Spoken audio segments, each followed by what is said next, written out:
İlk aşkla sevdim seni, karartıp yaktın beni. Sen de bir gün göreceksin yaktığın ateşi. İçine düşünce pişman olacaksın.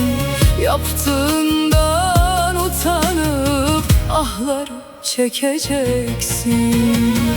Öyle bir sahneydi ki bana verdiğin rolün en acısı, inan ki benimdi sevgilim.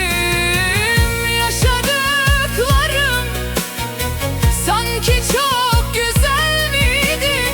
Şimdi öyle bir yastayım, kara bahtım öldürdü beni.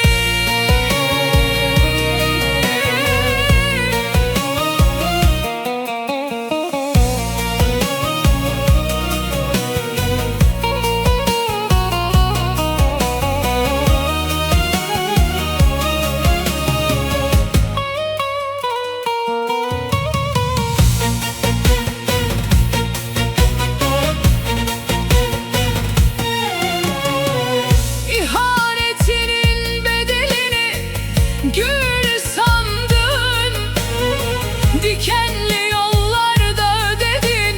Ben sevgiyi, sen ayrılığı seçtin. Gittin de ne oldu? Benden farkın mı kaldı?